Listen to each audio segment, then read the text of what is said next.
This is Morning Juice. Sports, insight, and great storytelling. Starring Bobby Carpenter and Jeff Tito Thidoff. It's time to attack and dominate.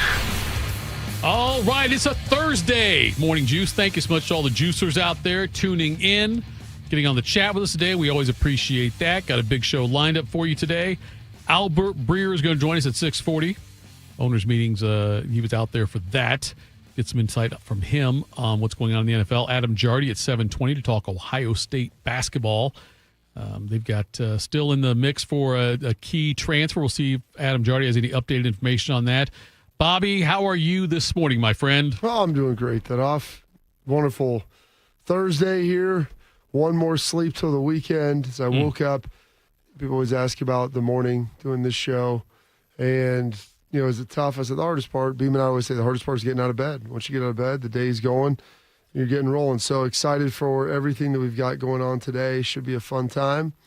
And, yeah, a nice little Wednesday yesterday, and feel like I accomplished some things. Went to Lowe's, did some adult stuff. Oh, I got you. Went to Home Depot, maybe look at some flooring. I don't know if I have time for all that. Basically. Yeah. I had to so my wife had planted a grapevine without anything for it to grow on. So I was like, it's just growing on the ground. And I told her this last year when she did it. And I've told her to solve the problem multiple times, and I just got sick of looking at the problem on the ground. So I took it on my own and went to Lowe's, bought some.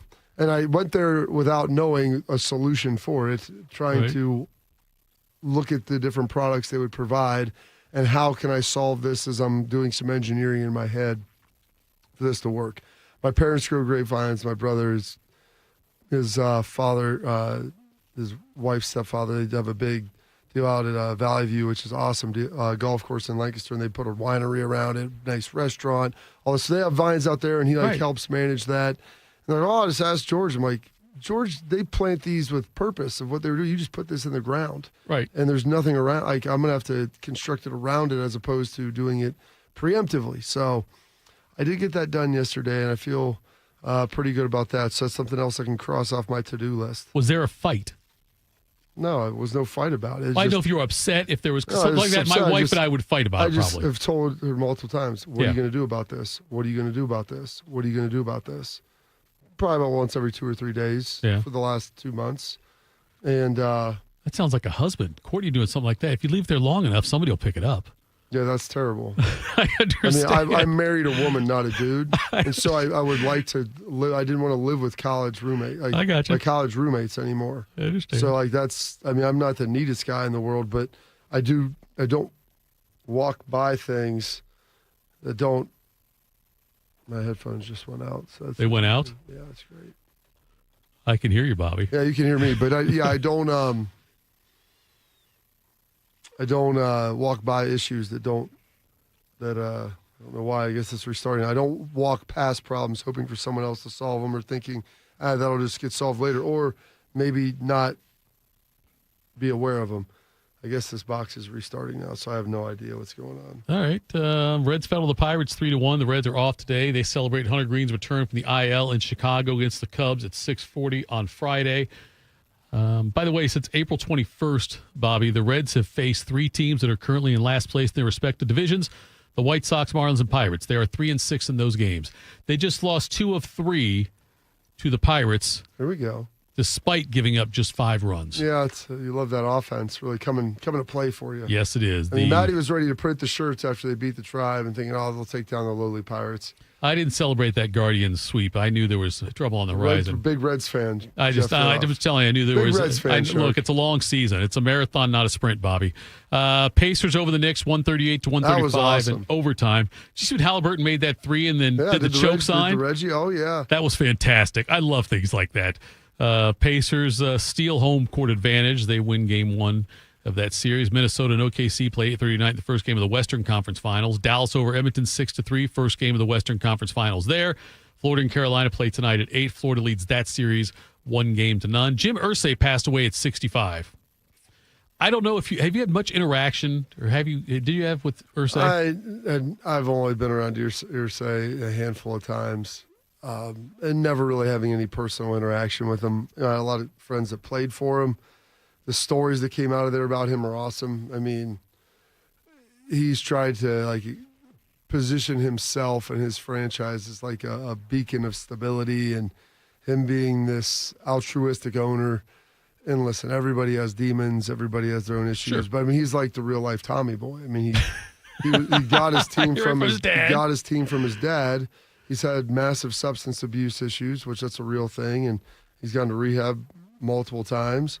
I mean, he had a dead stripper / prostitute in an apartment that he owned. He was arrested with tens of thousands of dollars in cash on him, and controlled substances as well throughout the years. I mean, he's been impulsive. There's just all kinds of things. And so for him dying at 65 years old, which I was like doing the math, I'm like, all right, yeah, I mean, he hasn't turned 66 yet this year. So I wouldn't say I was shocked by that from the stories that I had heard from my friends who had played there.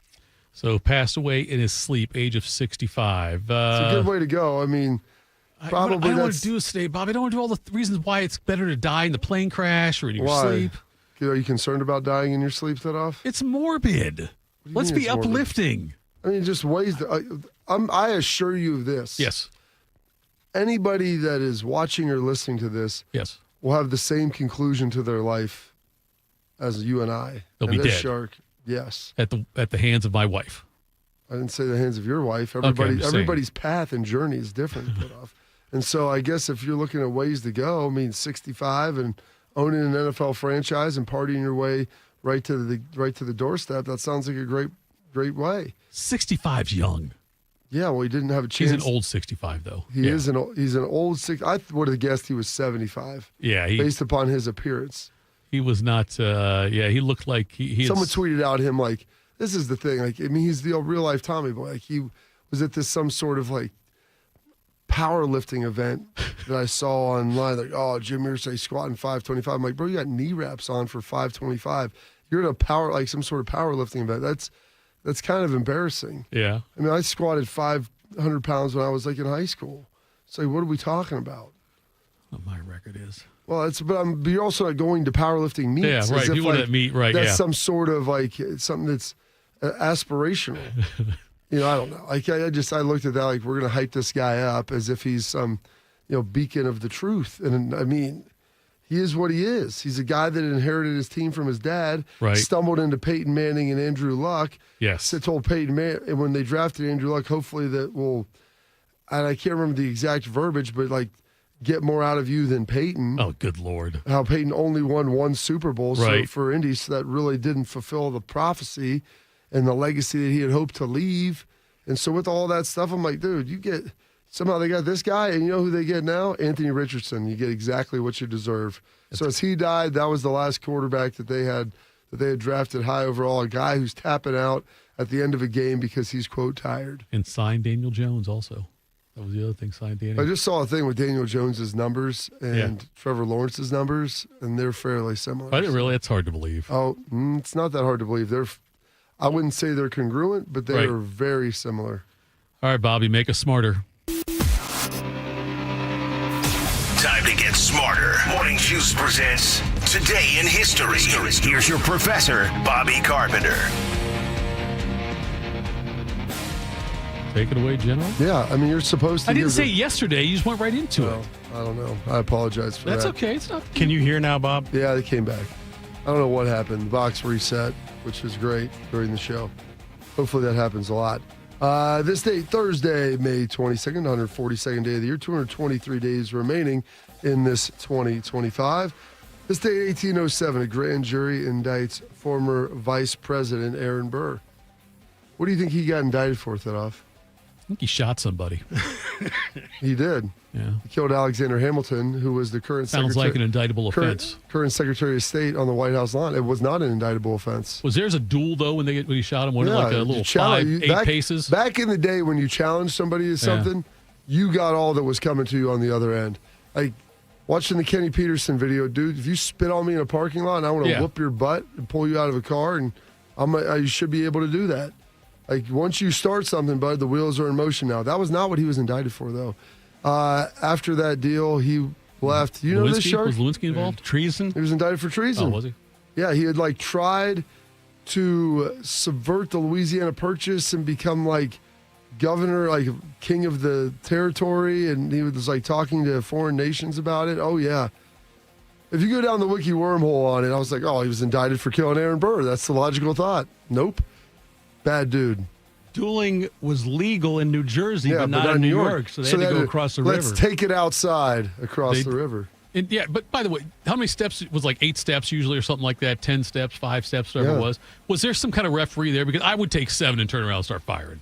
Of course you would. I'm saying, there's nobody there to enforce it, though. You're not a man of honor. No, I'm a man who wants to win.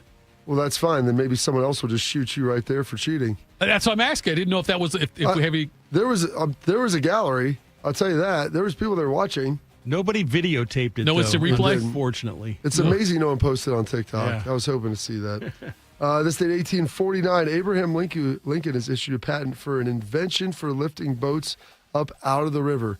Back then they had the canal system, Shark, and so moving them around. Only U.S. president to hold a patent. Wow. Him and Anthony Schlegel have that in common. Schlegel's got a patent? He got 2 of them. He'll tell you that. It's in one of the Schlegelisms. Schlegelisms. Oh, okay. Yeah. You can talk to him about it if you'd like. This day, 1872, Ulysses S. Grant signs the Amnesty Act and law restoring the political and civil rights to many of the Confederate sympathizers, if you will, during the war. This day, 1906, the Wright brothers received their patent number 821,393 for their, quote, flying machine. We later called that an airplane. No one knew that at the time. 1964, LBJ launches his Great Society with mixed results. This date, 1965, Ticket to Ride by the Beatles, a little group you may know, hits number 1. The girl that's driving me mad is going away. She's got a ticket to ride. She's got a ticket to ride, and it's in my head. She doesn't care, though. She don't care. That's terrible. This date, 1967, the Monkees released their 3rd album, Headquarters, the first where they actually played their own instruments. You're staring down through faces that bring to mind traces of a girl that I knew somewhere. Telling you, man, the Monkees were the truth. I love the Monkees. They do the soundtrack to Cannonball Run? They did not. Come on, Bobby. They're better than that. Oh, I'm just checking. No, they're better. Your favorite movie. This day, 1971, Sticky Fingers by the Stones hits number 1. Here and with the wham and just around midnight. Sugar, from your taste so good. Beatles, Stones, or Monkees? Who's better? I say Monkees. Beatles, Stones, or Monkees? I would say, Beatles for sure. I like Monkees are 3rd, and I like the Monkees. I know they are. But, I mean, let's be realistic about this. This date, 1990, Andre Dawson receives a record 5 intentional walks. And then this date, 1993, Riddick Bowe beats Jesse Ferguson in the 2nd round for the heavyweight title of the world. Bowe looks quick, doesn't look sluggish despite the extra 9 pounds above and beyond what he weighed against Holyfield. Now Ferguson backs up against the rope. Probably not a good place to be. And the left hook lands and Ferguson goes down. Will he make it out of round 1? 8 count. Ferguson struggling to get up and he makes it. How you feel, Jesse? The bell saved him. Punch that number, say that Riddick Bowe landed 2/3 of his blows in round 1. This is going to go pretty quickly now. And that's it. A spectacular performance by Riddick Bowe against an outclassed Jesse Ferguson. Bowe could have been so much better. He would have stayed shape. He Like to party, man. The battles with Holyfield were epic, but Bowe could have been really good. Yeah, could have been. It's a choice. Success is a choice that oftentimes. When most of the ingredients are not always talent-based. Some birthdays today. T. Boone Pickens, the oil tycoon, born in this date, 19 at 28, rather. Sharks guy, Ted Kaczynski, the Unabomber, former PhD at Michigan as well, born in this state in 1942. Were you surprised when you learned that it was David who had turned you in? Not terribly surprised. Just in terms of your life in prison again, I'm just wondering a little bit about your daily routine. Do you get 8 hours of sleep a day? Yeah, usually not all at once. I take a shower every other day rather than every day because I have sensitive skin. In prison, his neighbors were a who's who of 1990s terrorism. Timothy McVeigh, the Oklahoma City bomber. Ramzi Youssef from the first World Trade Center bombing. See, I'm in a range of cells where there are 8 cells. And they call this celebrity row. I mean, these people are not what you would think of as criminal types. Yeah. I mean, they don't seem to be very angry people. They're considerate of others. Some of them are quite intelligent. Nice guys. They're just There nice we go. guys. Yeah, and listen, they did a couple bad things. Misjudged. Absolutely. They never moved the Browns. I know that, Shark. 100%. That's a big piece of it. But yeah, I mean, what do you expect? Guys just out there hanging out, living their life, trying to do the very best that they can. Living in, what do you call it, Celebrity Row? Celebrity Row. La Vida Loca. Hey, so you know what? Amazing that he was born a day after Jeffrey Dahmer. Just some of the stars of society, if you will. Tommy John turning 82 today. They'll only be able to get one if they can get that. Here, John bobbles the ball and should have held it. John does not normally make that kind of mistake. They're going to try to score Gentner. And Tommy John should have stayed out of the way both times, but he's in there, and they'll go on, and he will, let's see, they're going to let him score. Yep. 2 runs here without the benefit of a base hit. Now, Tommy John gets 2 errors, but I thought 3 errors? They did give him 3. I gave him 2. That's 3 what we're going errors with. on one play. The man should be in the Hall of Fame. Really? You think so? Yes, damn near 300 wins. Like, really close, like 280 something. Everybody used to do that back then, though. No, I don't think everyone got 280. And innovative because of the like surgery. 26 seasons in the He was Major League Baseball. telling you, he missed a lot of time, or missed like a whole season, I think, almost because of He had Tommy John surgery. that's what he had. Tommy John, we have surgery. He had surgery on his elbow. Like- It became Tommy John surgery. Turning 7, he turns 82 today. Bernie Taupin turning 75. He co-wrote many of Elton John's songs with him, the creative muse with him. Cavs legend David Blatt turning 66 today. The 2 years on the job, David Blatt has been fired as the Cleveland Cavaliers head coach, despite having the best record in the Eastern Conference right now and coaching the Cavs into the NBA Finals last year. Blatt reportedly had lost the support of his locker room. Longtime assistant Tyronn Lue has agreed to a multi-year deal to be the Cavs' new head coach. How about that? All-time winningest coach by percentage in Cavs history. Gone. Not good enough. Got to be better than that. Avalanche. Well, they hired him to coach Irving and that young group, and then LeBron came back. But LeBron never gets coaches fired, just so you guys know. He never gets This coaches. It's is just a coincidence. Here's the one thing I'll tell you. When you let people, it's called an asymmetric risk profile. LeBron was never going to get fired for the decisions he made. Right. It's always going to be the coaches and general managers. And so when you let people who are players or employees start doing the programming for their managers, they don't bear the brunt of it if they're a star player. It's ultimately the coach or the manager that has to do that when things fail. And so I always find it interesting because it's an asymmetric risk profile. They get to take all the risk and bear none of the consequences. And the other person they're not making the decisions, but they have to bear the blame. And so I've always been amazed that people let that happen. It's pretty remarkable. And LeBron James, still coaching. Where's David Blatt? What's he up to? Well, what's he doing? He's got MS or Oh, that's right. Does he really? Parkinson's or something, yeah. He is in bad shape. I remember seeing that. I didn't know that. Yeah, it's LeBron's fault, too. Turning 43 today, Apollo Ono, the 2-time Olympic gold medalist speed skater on the short track. Julian Edelman, 3-time Super Bowl champ of the Patriots, turning 39 today.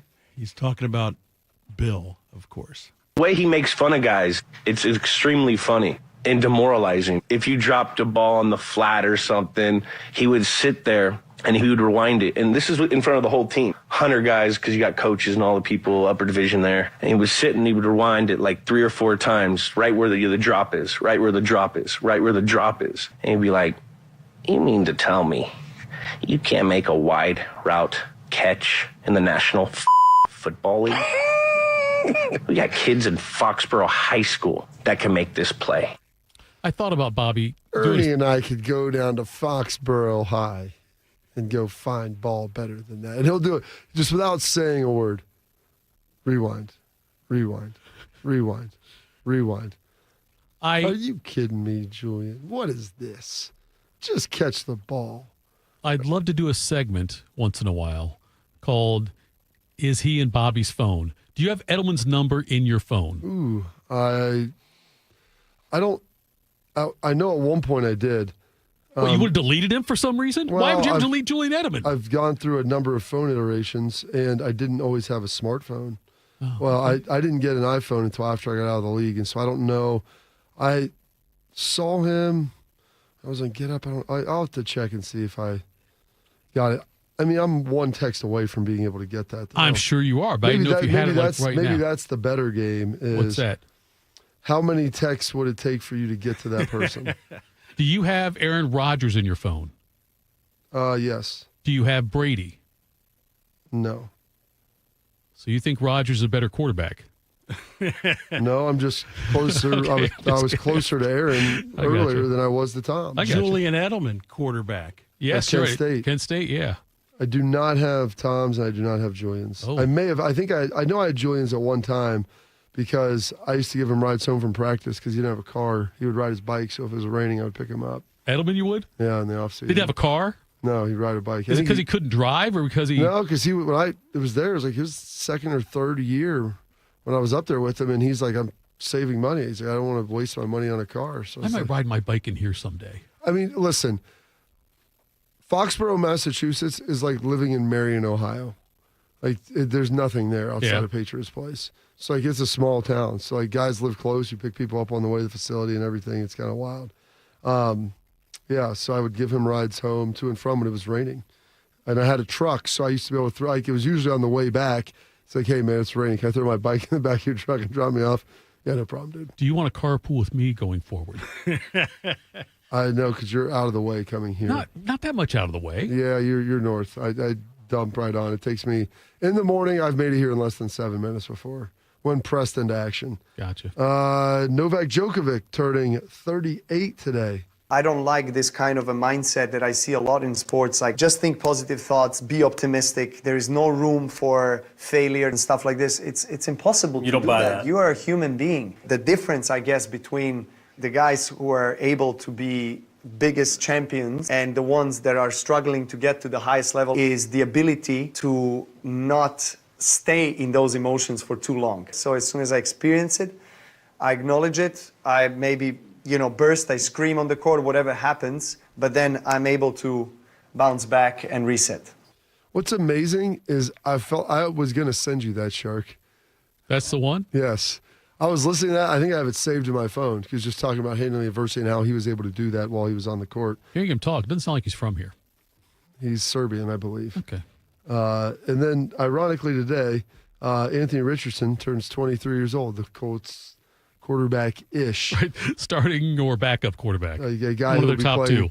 A guy who will be playing quarterback in training camp and maybe beyond. We'll have to see. Some holidays observances. It is Bitcoin Pizza Day, I'm guessing, because this was the time the guy bought like a pizza with 42 Bitcoins or something like that, like 20 years ago. Eat More Fruits and Vegetable Day.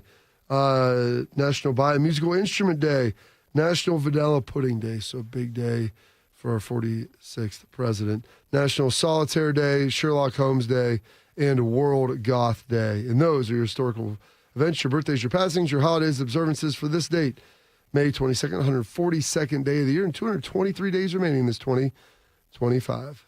The education continues. The NFL is allowing players to compete in flag football in the next Olympiad, but who should be there? And we'll explain why they should. That's next. Morning Juice. In honor of all those we've lost to cancer and those still fighting and thriving, like basketball analyst and cancer champion Dick Vitale. I want to beat cancer. I'm going to beat it. That's no doubt in my mind. I'm going to win this battle. Defeating cancer will take all of us. Join our team to help fund game-changing research that saves lives. At the V Foundation, V is for victory over cancer. V is for victory over the odds. V is for victory over health disparities, victory over setbacks, victory over the unknown. V is for victory over giving up. Don't give up. Don't ever give up. Donate to the V Foundation to join our team and help save lives. Cancer can take away all my physical abilities. It cannot touch my mind, it cannot touch my heart, and it cannot touch my soul. 100% of donations fund game-changing cancer research. Donate now to the V Foundation at v.org. You know what hope is? Hope is action. Carving a path forward, even when it's hard. And kids who still know how to dream. They're the best pathfinders of all. So at Child Fund, hope means helping millions of children living in poverty worldwide to grow up healthy, educated, skilled, and so all those good things can come true for them. Safe. And that means safe at home, safe at school, and safe online. Hope means walking this path together. All of us. Because when we work together, we can do so much more. That's right. Hope includes you. Child Fund. Because we need each other. To learn how Child Fund works with children in 23 countries to help them achieve their full potential, visit childfund.org. That's childfund.org. You know a thing or two about the moments in life that matter. You've seized those moments to embrace joy, accomplish great things, and build meaningful relationships. Is it time now to sit back and reflect on a life well lived? Maybe. Or maybe there's more to be done. Maybe this is the most important moment you've encountered yet. By volunteering with AmeriCorps Seniors, you can seize the moment, lend a hand, and get back more than you give. We connect you to local volunteer organizations with opportunities that fit your schedule and match your interests. Through AmeriCorps Seniors, you can support people in times of need and make your community stronger. You can become a companion to your older neighbors, brightening their days with friendship. You can even become a mentor for young people, serving as a role model and enriching their lives. Are you ready to seize your moment? Visit AmeriCorps.gov/yourmoment and get started today. Bobby knows what it's like to be a winner. Tito knows what it's like to be thrown out of an all-you-can-eat buffet. You're here 4 hours. This is Morning Juice. Morning Juice. Bobby, the flag football, we talked about this a little bit already, but for the Olympics, NFL players, one player per team could be on the Olympic team for the United States. Also, if they have citizenship somewhere else, they could be on that instead. I'm not sure who that would apply to. There's a number of players that have foreign-born parents.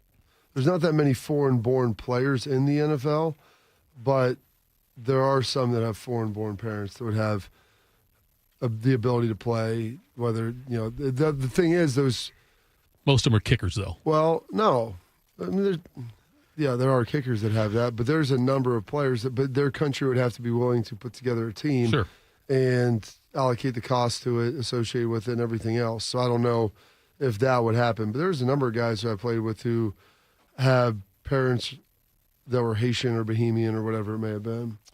There are, it looks like 10 roster spots is all you get. They play 5-on-5. Yep. Okay. So you've got your center who has to snap the ball to the quarterback. Mm-hmm. And then you could have 3 other players. They could be receivers, running backs, whatever you want to be. You could, the quarterback cannot run with the ball unless it gets like on a flea flicker, or like a, where it gets, handed off and they pitch it back to the quarterback. Then he can take off with it. So, but having a mobile quarterback is important. Also, two-way players are important. You've got to have guys that can hopefully at some point play both ways. Yeah.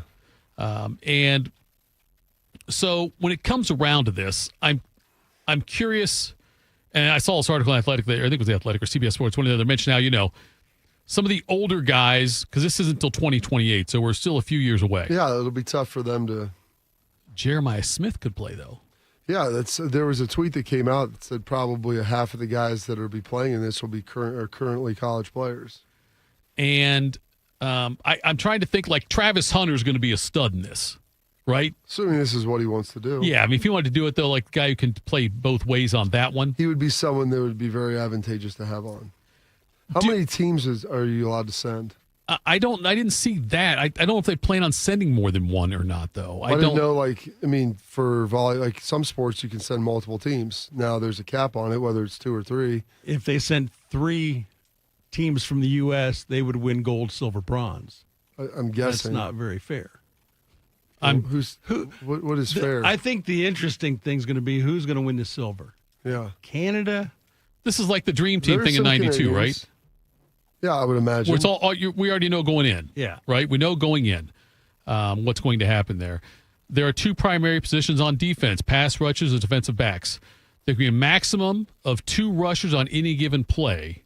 They have to be at least 7 yards off the line, though, and they have to tell them, like the onside kick, they have to say, I'm a rusher before the snap.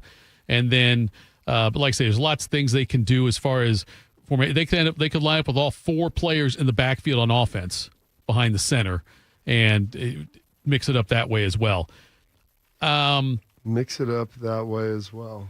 So a lot of interesting things they can do there with the offense when you're talking about 5-on-5, and the center, as soon as he snaps it, he can go out for a pass also. Yeah. Yeah, he can go out and do that. So anybody who does not have, anybody outside of the quarterback is eligible. And so it's 5-on-5. So, yeah, you can snap and release. It's true flag football. Is there a quarterback that you think would be, because you're looking at somebody who's young, who can pass, who can run? Anthony Richardson. I don't know if Anthony Richardson is my first choice. I think but what I would need a backup in case he gets tired. If I were the United States on the committee here, I would try to get Richardson dual citizenship somewhere else so he can go play for them. He would probably be the best quarterback for Spain or something like that, I would say like a guy like Kyler Murray would be very good at this. Kyler Murray? You don't have to be tall. You got to be able to move. Jaden Daniels, maybe? Jaden Daniels, guys like that are young and mobile, that can move around, that have big arms. Like there's no line in front of you, so you don't. Being tall is not a prerequisite for this. So just the ability to escape and how accurate are you throwing the football. And you don't need to read coverages in this either, because it's the only thing you can do is play man-to-man. Are your guys going to get open or are they not? Are you just an accurate passer? That's why you'll see guys like, man, that guy's awesome. He's this. Well, yeah, it's NFL being able to complete throw it with accuracy to a guy. That's a decent chunk of the battle. But being able to diagnose who to throw it to and when to throw it is the bigger issue. In this, you don't have those. Those issues are taken care of for you by the rules of the game. Yeah, and so I can't wait to see certain wide receivers if they get forced into defensive back action. You know what I mean? I want to see there'll be guys but the reality is that most of those guys that played either wide receiver or DB played the other side of it in high school. In high school they did, yes.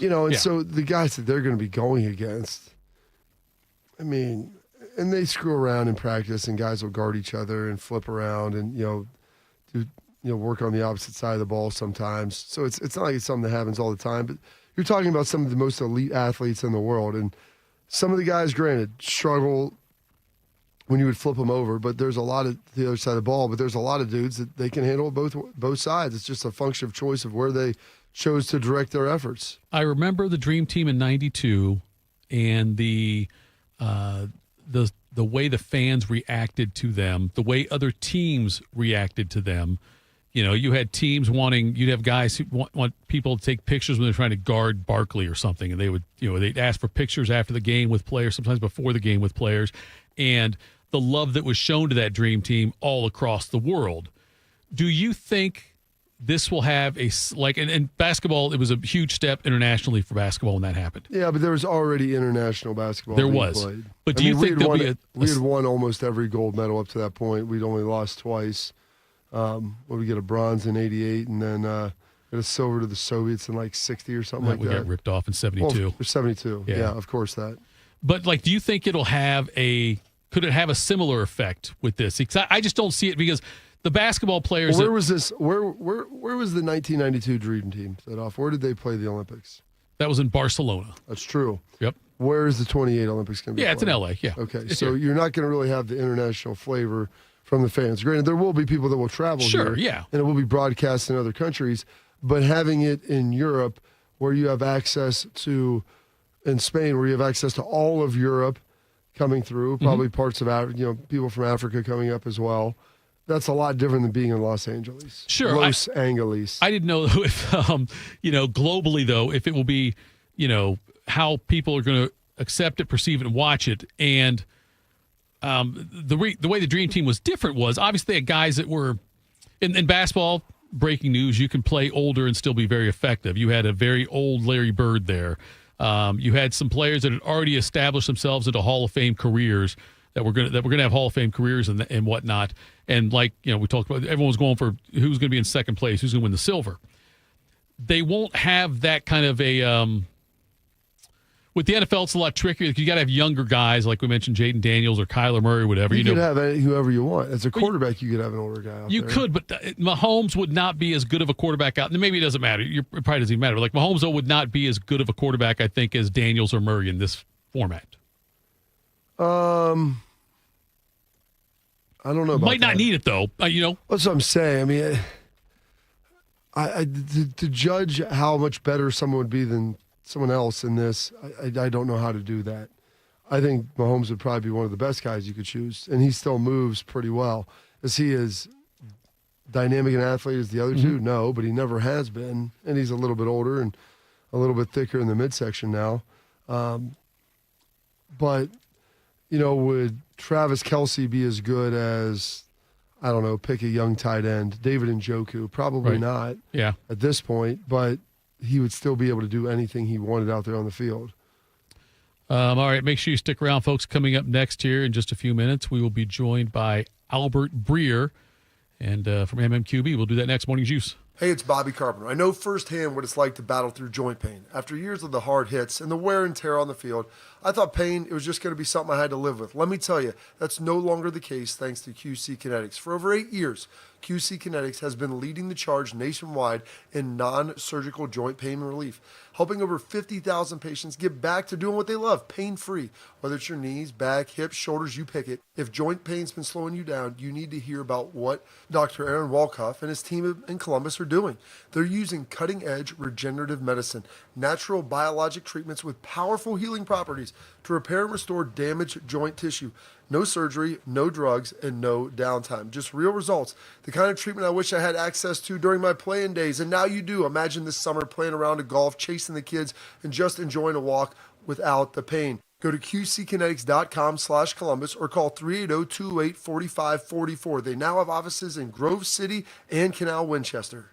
While serving in Vietnam, a grenade took my ability to see. Today, I'm a sculptor. Now, my fingers are my eyes. I'm Michael Naranjo. As a veteran, I know the challenges of life can be great. In my art, turning a lump of clay into something beautiful, that is worth doing. Life is like that. We each must use what we can to make things better. DAV helps veterans like Michael get the benefits they've earned. They help more than 1 million veterans every year in life-changing ways. Now, I show others how they can create something with their own hands.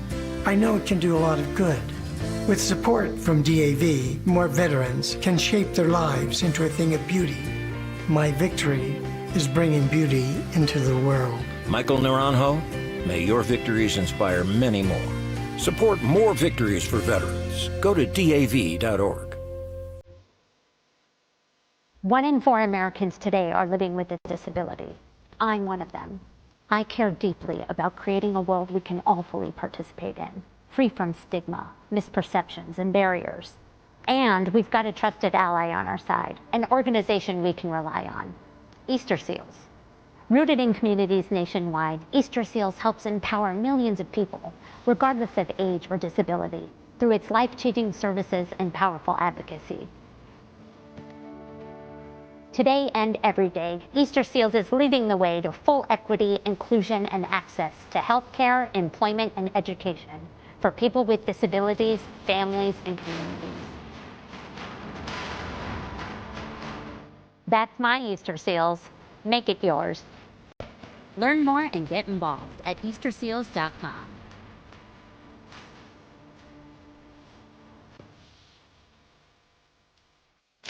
Bobby Carpenter, husband, father, Buckeye. Jeff Fitoff, husband, father, idiot. This is Morning Juice. All right, Morning Juice. We'll get Albert Breer on here shortly. Working through that right now. Get him on video, I would think, too, with the handsome Albert Breer from MMQB at the owners' meetings out there. Can't wait to ask about tush push, all kinds of good things out there. The passing of Jim Irsay, his legacy.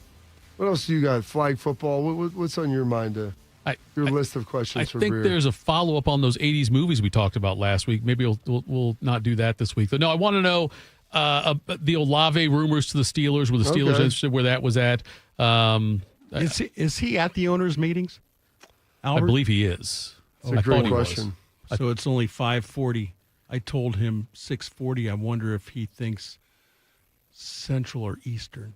Maybe he's there. Maybe he's not. I don't know. He might not be there. I don't know. He usually goes out to stuff like that. I texted him last night. I should have asked him if he was there. That's a fail on my part. Yeah, that tush push came 2 votes short of. So they needed 24 of the 32 to ban it, to vote to ban it. Yeah. And 22 did. So they were 2 short. So what I deduce from that, Bobby, is not the 75%, but still the overwhelming majority of owners want it gone. Yeah, because they're cowards. Because the Eagles created something that no one had been able to stop, and the NFL used the Packers. And I'll have Albert detail this as we welcome him in, like kind of how this went. But from my understanding, since the Packers don't have a principal owner, they didn't have anybody that they needed to. That would take the bullets. Mark Murphy's not the guy. And so, Albert, we appreciate you coming on, sir. Hey, guys. Can you, this whole tush push thing, the Packers ended up sponsoring this to put it in there. Can you kind of outline how it got to this point and the dissension and some of the owners of potentially voting, I guess, on the side of the Eagles to keep this play in the NFL when clearly the NFL front offices wanted it gone? Yeah, I would say, Bobby, this thing got so tangled up, and sorry if you guys see I'm like my workout clothes here. So you look good, Albert. It's real strong. Maybe we should have done phone here. I'm multitasking right now. See, I didn't have to come on video before, Bobby, on the radio show. Go all out. Take your shirt off. Come on now. No one wants to see that. I think this thing got really tangled up. I think is the easiest way to describe it, right? Like, because it started, I think, with one side of this, which was the league office making the health and safety argument, and then you had the other teams making the argument that it was a rugby play. So your baseline is like 2 different arguments coming from 2 different people, which of course makes the Eagles suspicious that we're just being targeted. Then you come in with a very specific reading of the rule. The original proposal, the Packers rule was meant to see this thing very, very, very narrowly. And the Eagles' response to that was, well, like, you're just trying to take this one play out of the game. This can't be about health and safety. This can't be about competition, because you're just taking one concept that one team is very, very good at and removing it from the game. So then they go back and they broaden that, go back to the 2004 rule, which is to ban all pushing and pulling, right?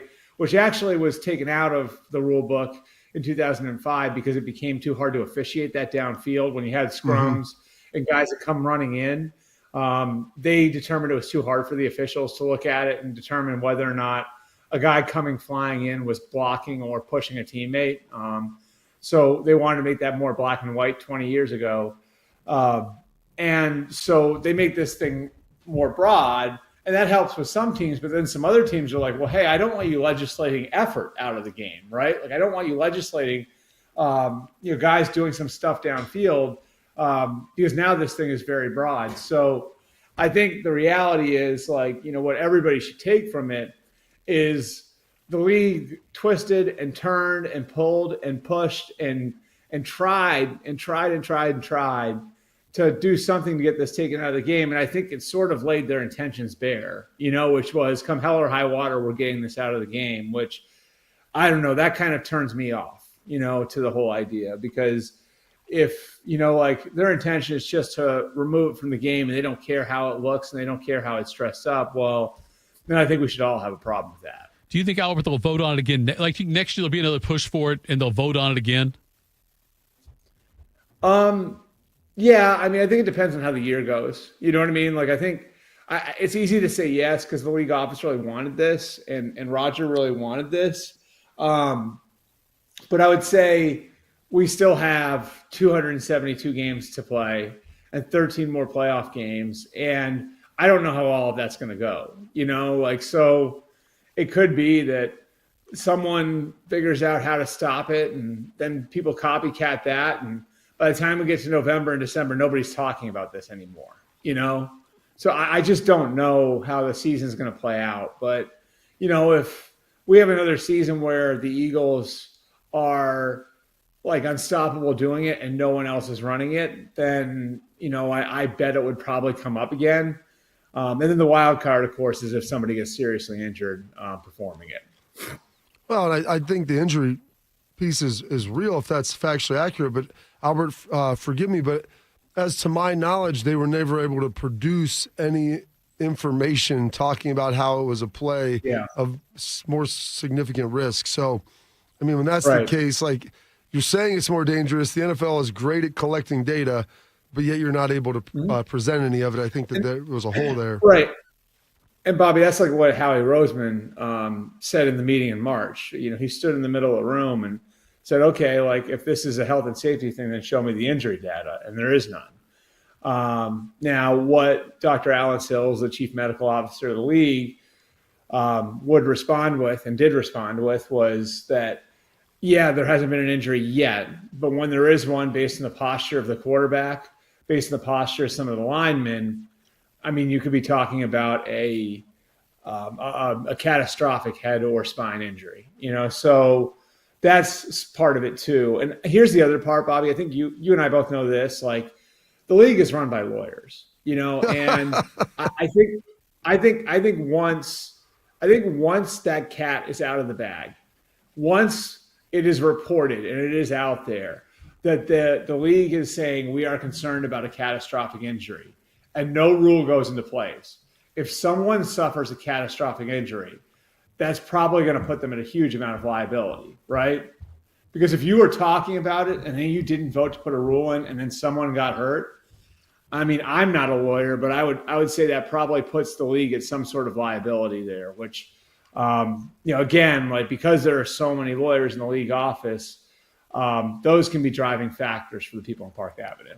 So, yeah, then I completely get that. So you're of the belief, I feel like this will be coming up again on an annual basis. And if there is some sort of injury, then that's probably the coup de grace for the tush push. Yeah. Coup de grace, Jim Irsay passed away fairly young.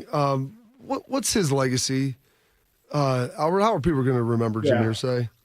I mean, I think like the best thing I can say about Irsay, and I think the way like he personally would want to be remembered is, you know, through what the people who were around him would say about him, you know. And I think, look, I think we all know he had, you know, his demons and, you know, like he had some very dark times, but the one thing I know about him is the people who worked for him loved him. The coaches, the players, the front office people, all the people there in Indianapolis that were around him loved him. I mean, he's very charitable.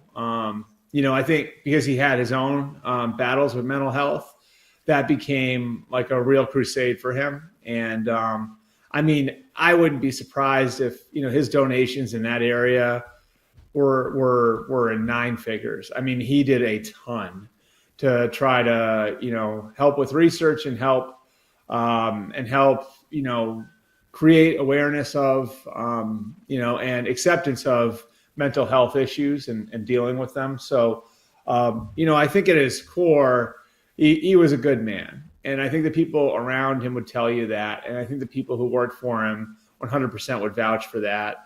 And then they won a lot. I mean, I think, his dad was not a popular figure. And his dad, that family, when Jimmy got the team in the 90s, like that family was known above all else. And it's not even close. You know what I mean? Like, that family was known for putting the team in the Mayflower buses, in the Mayflower trucks, and taking them from Baltimore in the middle of the night.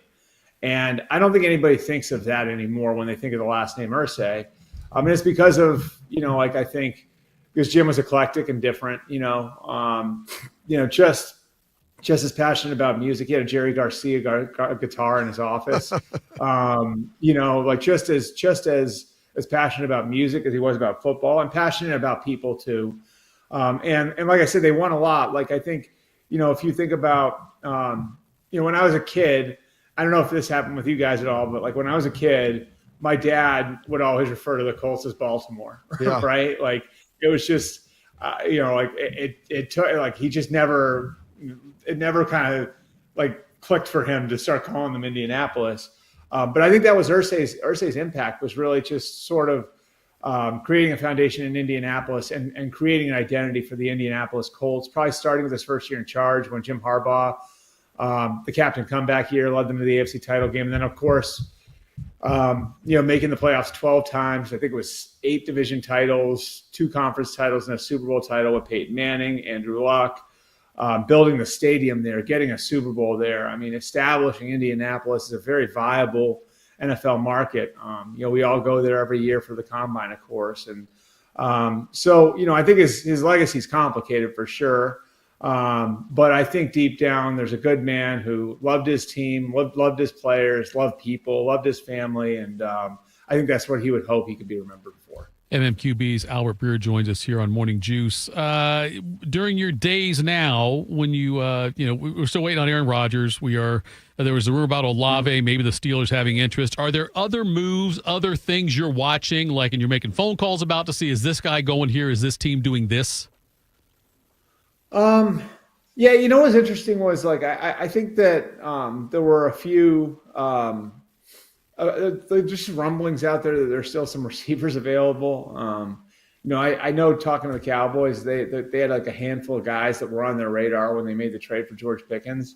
So there could be, another move or two out there for a team that goes through OTAs and gets a look at their guys and maybe decides they need, another weapon. So there could be something there. And then I think, we're getting into the part of the calendar where, a lot of teams are going to be dealing with their own players and contracts. And what is that going to look like? And, I think, and it's going to be a lot of the guys from the 22 draft class, a couple of Buckeyes there. Is Garrett Wilson going to get paid? Sauce Gardner also with the Jets there. So you have that draft class. You have the 22 draft class.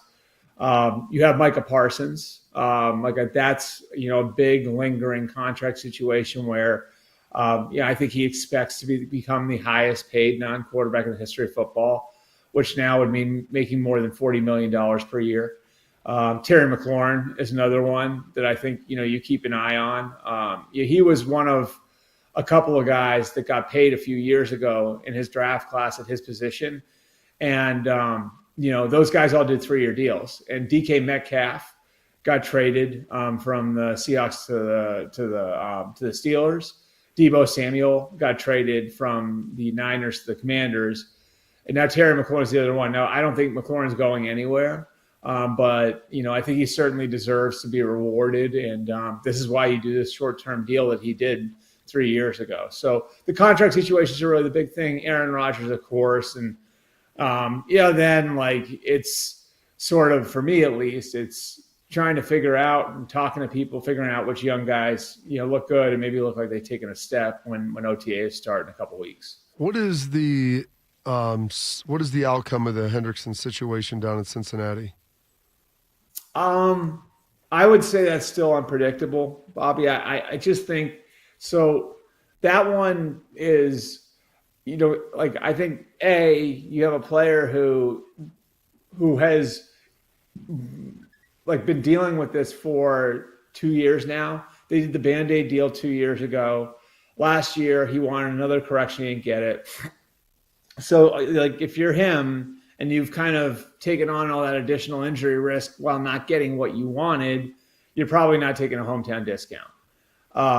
Do the Bengals have the appetite to pay him in the mid-30s? Because and the reality is he's probably not going to be rewarded with a market-changing deal the way that Nick Bosa was a couple of years ago or Myles Garrett was a couple months ago. But, like, is he worth as much as Max Crosby? Is he worth as much as Danielle Hunter? Both those guys are a little further on in their careers as well now.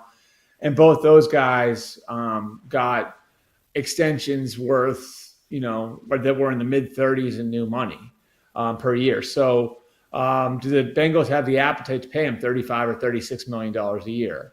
I think that's sort of where it is right now. And, I think the mistake the Bengals would make is after all that water having gone under that bridge and after he had 35 sacks the last 2 years is trying to get some sort of nickel and dime is the wrong term, some sort of like hometown discount, like let's keep you here type of deal. I think after, you've had a situation linger for as long as this one has, it's hard to get a player to agree to that kind of deal. How much does Joe Burrow pushing on some of these deals impact what the Cincinnati front office does? Because we kind of saw that on the receivers, and then he just kind of came out and talked about, Trey, of what he wanted to see happen.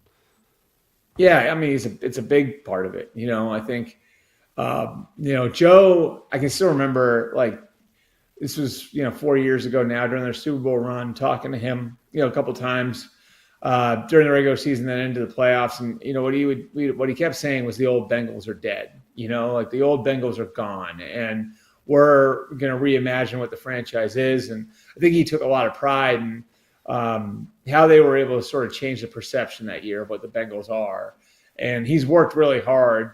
And I think taking ownership of, like, this is not, the 2011 Bengals anymore. This is a different organization. This is set up a different way. And part of that, of course, is paying guys accordingly. And so, like, I think that's one reason why Joe has been so forceful about it is, like, the only way they're going to make Cincinnati a destination, well, there are two ways. One, by winning, and two, by rewarding guys at the level that other teams are rewarding them at. And so the Bengals were willing to go there with Jamar Chase. They were willing to go there to a lesser degree, but they still went there with T. Higgins. And, now we'll see if they do it with Trey Hendrickson. The defense could certainly use it. And I don't think it's a great look either that Shamar Stewart, who was, ostensibly drafted to complement Trey and probably eventually replace him, is in his own contract dispute. Albert, were you doing cardio or lifting weights? I was running. I went for a run outside. Okay, I was because thinking, we're getting a nor'easter up here. Oh. It's gonna.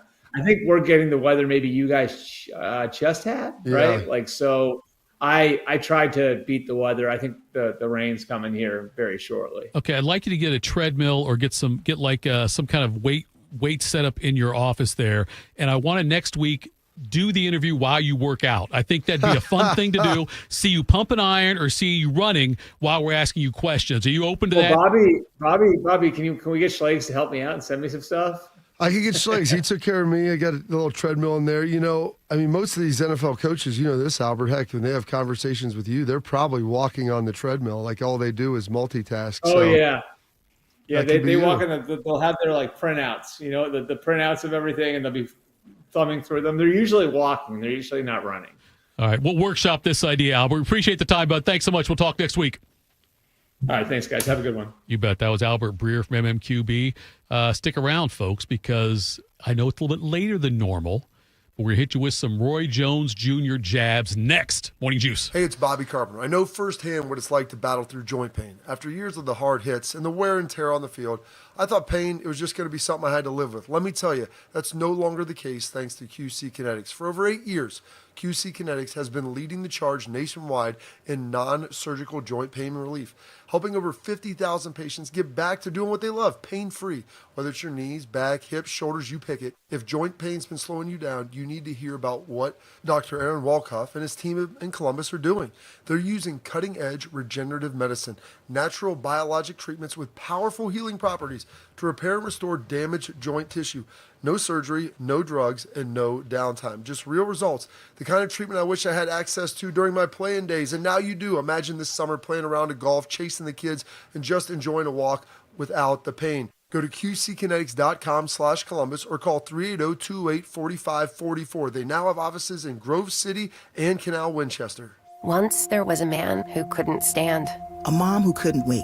A scientific community that said it couldn't be done. And then you. And then I. And then we. Brought neuromuscular disease into screaming color with the Muscular Dystrophy Association. For 75 years, our voices have thundered through the halls of Congress. We've willed the impossible into existence. We've pushed the science, raised the funds, shifted the narrative, and transformed the reality of life with neuromuscular diseases. For 75 years, we've built communities together. Established the field of neuromuscular medicine, and made it thrive. Call that a legacy. Call it impact. Call it momentum. Just call it ours. Because it's the generations of community heroes that give MDA the strength we have today. And until neuromuscular disease is a thing of the past, you couldn't stop us if you tried. Join us and celebrate 75 years of breakthroughs at MDA75.org. Around the world, Children International and friends like you are giving children in poverty a chance to grow and thrive, to be healthy, to succeed in school, and achieve great things. How do we do it? In the best way possible, by helping ensure access to healthcare, nutrition, and educational opportunities. And most importantly, by empowering youths and their families to get out of poverty and into employment through life skills, computer, and job training. The very tools they need to break the cycle of poverty and build futures full of promise. Because every child deserves a chance to realize their full and best potential. Learn more about how Children International is empowering children and families by going to children.org today. That's children.org. Proud to be your go-to sports addiction. WBNS, WBNS FM, HD3 Columbus. The Fan 3, Ohio sports destination. We built a brand new studio just for Bobby, and Tito has already ruined it just by being here. I'm pregnant. This is Morning Juice. Morning Juice. Thank you, Albert Breer. Albert, for those of you who don't know, was at the owners' meetings, landed last night at 1:30, and then was willing to come on with us. Generous enough to share his time and apologize for, quote, dragging. I'm like, dragging? I thought you did a great job. I really appreciate it. I did it. I mean, Shark, you only have like 4 Breers left. Oh, man, don't tell me that. You have to wake up and listen then, or you can catch it on the pod at any point in the day. Or maybe you can watch it, you and Jan, out by the pool on 10 TV Plus. How about that? There you go. So, Bobby, it feels to me, so this guy got in at 1:30. He worked out before coming on our show, right? You hear that, Schlegs? That's what he did. All right, here we go. A lot of times, go ahead, hit it. Morning Juice presents Quick Hitters. Sponsored by Dr. Mark Levy. If you're snoring and not sleeping, call Dr. Mark Levy today at 1-800-MORE-SLEEP. I cut you off. What were you going to say? Oh, no. There's times where Schlegs is lifted. I mean, there's times where... Don't defend him. Don't defend him. What do you mean defend him? I'm just being accurate. Last couple of times, What do you mean the last time he was up and at him and ready to go? Yeah, but the time for that, we woke him up at 7 or whatever it was. Well, yeah, of course, the time before. But that's the beauty of Schlegs. It's literally like shaking the magic 8 ball. There's no clock. When Shark calls him, I mean, Shark, you have to. Usually it's a wake-up call, but this week it wasn't. Right. So that was nice. What do you got for us there, Shark? You know, we talked earlier this week about the Notre Dame Southern Cal football rivalry potentially going away after this season, but the Irish are scheduling a Big Ten opponent for 2026. Notre Dame and Wisconsin are going to play at Lambeau Field in Green Bay September 26th next year. That is a Sunday. The game was originally set for 2020 but was postponed because of COVID. The NFL's regular season doesn't begin until the second weekend in September, Bobby. So the Irish and the Badgers going to have that Sunday all to themselves. That'll be great. Of course, going up against the Guardians game. Whatever. But that's going to be awesome. I'm excited for that. I think that's going to be a great scene. That was a COVID-canceled game. They had to move stuff around. I'm glad to see they're still able to land the plane on this and get it going. I wish Notre Dame played I wish Notre Dame joined the Big Ten. It would be tremendous because then they could have USC still in their rivalry, and that would be built in, and then they could go back to playing Michigan and Purdue. And the thing is, I wish that they would lock, Michigan State. Like, they've had some great battles with some of those teams over the years. I like the fact that they play Ohio State like once a decade, like with a home and home, and that always seems fun. Like, usually get them in a bowl game. Kick their butts in a bowl game. Yeah, and, I mean, it's kind of ironic. Wow, because they played them the previous 2 years, then played them this year. Was it 2 years before that? Yeah. 2 years. Yeah, played at home and home, and home then and home, the and then So the playoffs. 22, 23, and then 24. So they played them 4 straight years. No, 3. Three straight. Excuse me. With that, we played a couple bowl matchups as well, but they're always good games when they get together. They're always obviously huge. And so I'm glad that they're getting that Wisconsin game in because that'll be fun. Notre Dame playing consecutive years on a Sunday because they're playing Miami this year on Sunday on August 31st. And then next year they'll play the Wisconsin game on that day. And look, college football should do more than just one game on that Sunday. They should, when college football owns the weekend, which they will, like this year with the August 30th with Ohio State, Texas, and whatnot. I'm hoping that game gets moved to Sunday. This year's game? Yes. It won't get moved to Sunday. Why do you think so? Because they've already got a game on Sunday. They usually do one game. Have you heard that? That's a possibility? Oh, wait. Hang on now. I'm tapping into some knowledge Well, that's what I'm going to say, because Stidhoff I didn't think there's any way in hell.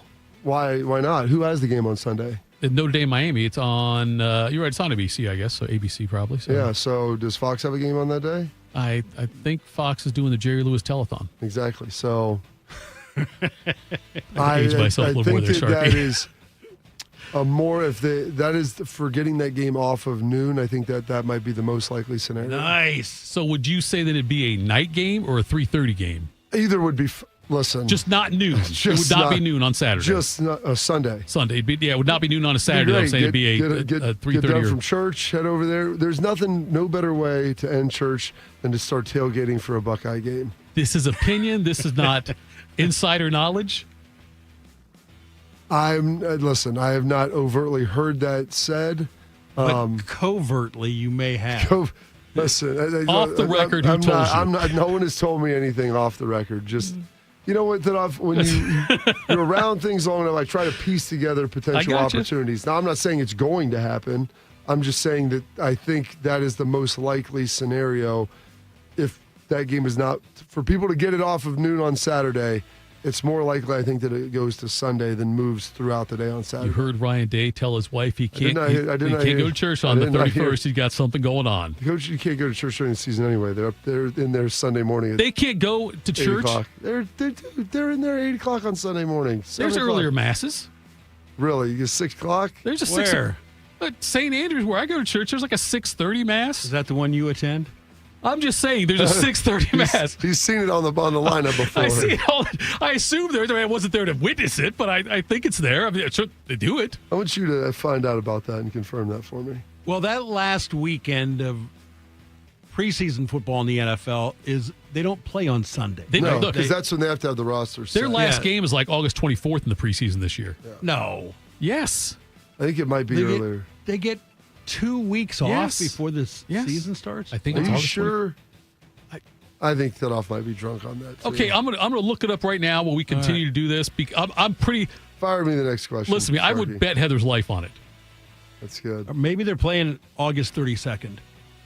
Since high school running back Ashton Jeanty has stood straight up with his hands at his side in the backfield before the snap, some have compared the stance to Michael Myers from the Halloween movies. Jeanty was the Raiders' first-round pick last month, and his new offensive coordinator, Chip Kelly, wants him to change his pre-snap stance. Kelly wants Jeanty to stand like he's defending an opponent in basketball. what do we call that? The athletic stance, like you're shooting a free throw. Bend like your knees. Like you're in the batter's box. Bend your knees.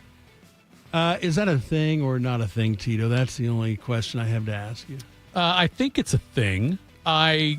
They've got until Saturday, August 23rd to work it out because that's when the Raiders played the last preseason game of the NFL preseason. 23rd. Saturday, August 23rd, they have a 10 o'clock game at Arizona, so they got to get figured out by then. I'm not saying I was right, but I was right. So wait a minute. Yes. Wait. So that means it will be 3 weeks. They play the 23rd. Yeah, so the next weekend would be the 30th, then the next weekend would be the 7th, and they don't play till the second weekend in September, the regular season. The first game of the first Sunday is Sunday, September 7th, is when the Raiders will play. Oh, okay. They will play Sunday because the first NFL game, Thursday the 4th, is Dallas at Philly. Then you got the Friday game in Brazil with the Chiefs and Chargers.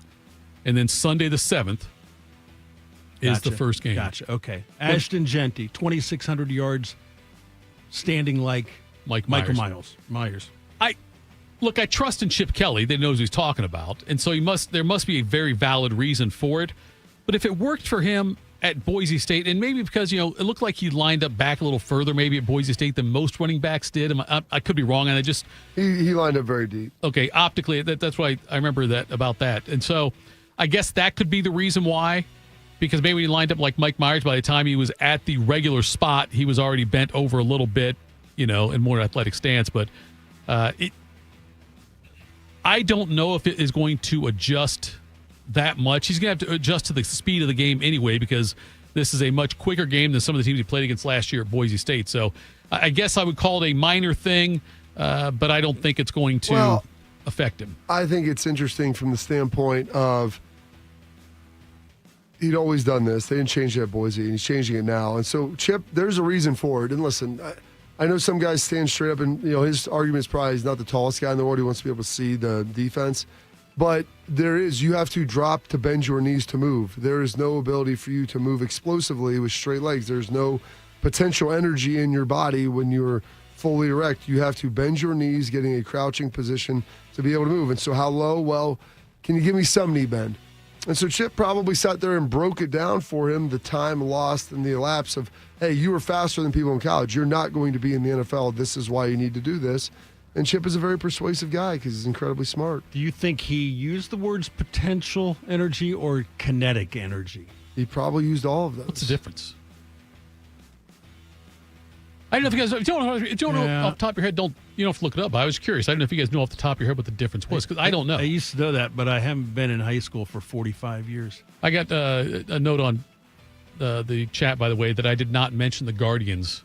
I went right from the Reds to the NBA. Wow. And I was surprised you didn't pick up on it. So much hate. That's so much hate going through your body. That's the energy of motion. Anything that's moving has kinetic energy. That's why I use potential. Kinetic, when it starts moving, then it has. It's already in motion. Yes. Potential, it's not. It's not. It will. It's like a spring that's loaded down has potential energy. Guys, that was a good analogy. The release of the spring is the kinetic energy. Well, I've got a lot of potential energy. Yeah, you do. The Guardians, by the way, lost the completion of the game from Monday to the Twins on a 2-out double from Cody Clemens in the ninth. 6-5 Twins in that one. And in the regular schedule game, the Guards won 5-1. They're in Detroit tonight at 7:10. They got 4 against Detroit, the best team in baseball, and then 3 against the Dodgers. They already played the best team in baseball and got swept. And by the way, they scored 3 in the ninth yesterday in that opener to tie the game, only to lose in the bottom of the ninth. But they did snap the Twins' 10-game home winning streak. NFL Commissioner Roger Goodell is 66 years old, but retirement is not on his mind. He's no gray hair. He's still blonde. He is expected to get a contract extension. Owners are meeting this week in Minnesota. They're going to vote on Goodell's contract today. Raj took over from Paul Tagliabue in 2006, so he's he's going into season number 20. And Bobby, he makes roughly $64 million a year. I wouldn't retire either. Shark, when you make your age, in millions. That's $2 million from each owner. Each of the 32 owners have You know to pay why? him. Because he gives them all. Yes, he makes them a lot of money. $500 million every year. And is he a good commissioner, Bobby? So what's okay? I think it's two answers, right? Go ahead. Was he a good commissioner for the players? Is he a good commissioner for the owners? Has the game grown? Yes. Has it expanded internationally? Do the owners make more money? Have they found a way to monetize every single aspect of football? Right. Yes. Is it safe? He had to deal with some of the concussion stuff, which, deal with COVID. In all fairness to him, he inherited that. Now, he was working in the NFL for probably part of it, but that was mostly through the 80s and 90s. He came over, would you say, 2007? 06 was his first year. Yep. No, because Tagliabue, at the end. In 06, he took after over. the season. Because Okay, in 06, Tagliabue was who announced me when I got drafted. Gotcha. That's who was my rookie season. I like Paul Tagliabue better. I thought he was a better dude. Goodell just comes off as kind of smug and an a-hole, but he does a good job for the owners, and he's growing the game. So, they're going to have an 18th game, and it's going to be played by everybody overseas somewhere. I bet you that vote today is 32-0. And I heard floated that they'll sell an international game package for probably another $1 billion, and that'll be to someone else. And they'll be playing an international game every Sunday. Every Sunday. There you go. Do you think he will become the longest tenured NFL commissioner ever? That record right now is held by Pete Rozelle, who was 29 years. And he's at 20? Wow. I don't think so. Because at some point, you got to start spending your millions. It was just like Shark. to 1989 with Rozelle. He was the first. Yeah. No, he was not the first. No, Burt Bell? Well, Elmer Layden was the first, followed by Burt Bell. But Rozelle, and they said it's been interesting, they brought in Rozelle at that time because he was like the ringmaster. They needed a showman to be able to grow the game. Then they brought in Paul Tagliabue because they needed some stability and some relationship with the players. And now they brought in Goodell to kind of clean some stuff up, but then also make sure to grow the game internationally. It's like each one of these guys has had like a mission set, and they've all done what they've been asked to do pretty darn well. My bigger concern is as Goodell gets older, at what point does a first-round pick offensive lineman or defense lineman break his back or his hand? I hope so. When they I told those don't guys, say that. Why do you hug this guy? Like, he's not your friend. You've never even met him before. I'm not hugging this guy when I walk out on stage. I'd give him a high five and then tag him down low in the sack. Oh, no, you wouldn't, Bobby. How do you know that, Off? Facts. That's not a fact. Opinions.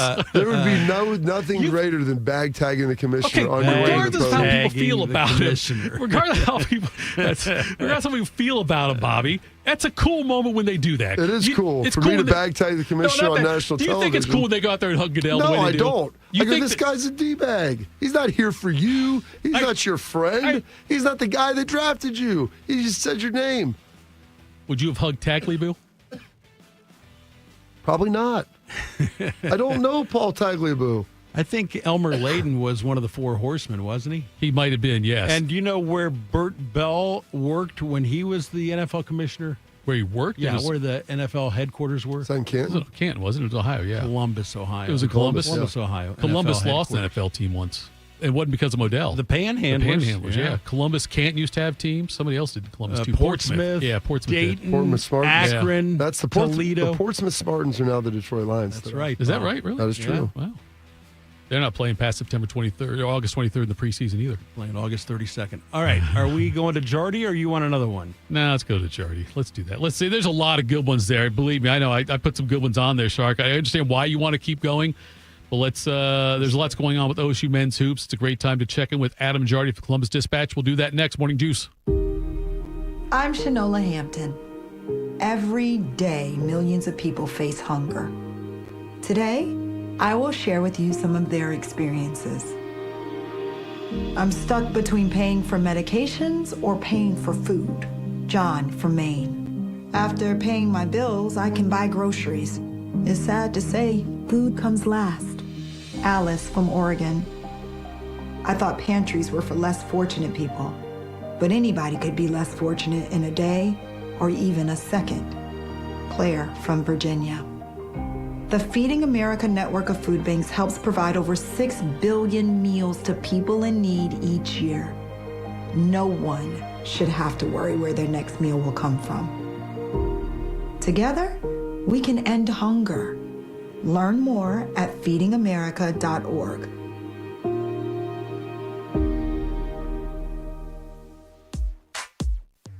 Teachers are dynamic leaders, shaping a new generation. They bring a variety of perspectives from diverse backgrounds. innovating how they teach to prepare students for our fast-changing world. Achieving this takes skill and expertise.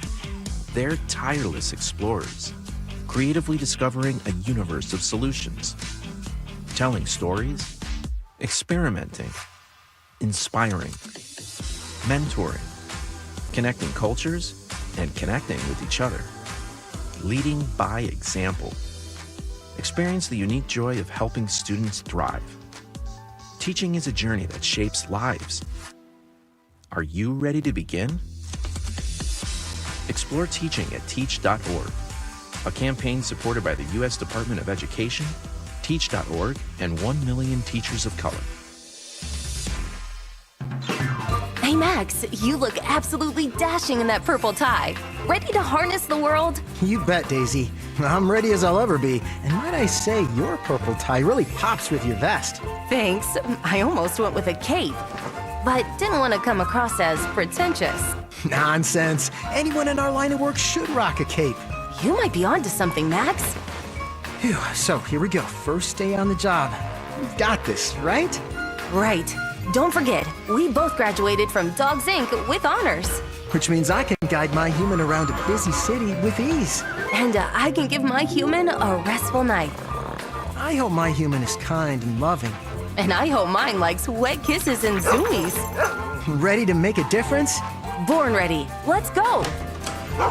Discover how extraordinary dogs like Daisy and Max change lives at no cost to the recipients. Visit dogsinc.org. If you're looking for the inside scoop on the Buckeyes, you've come to the right place. This is Morning Juice. It is Morning Juice. Tito, Carp, Shark with you.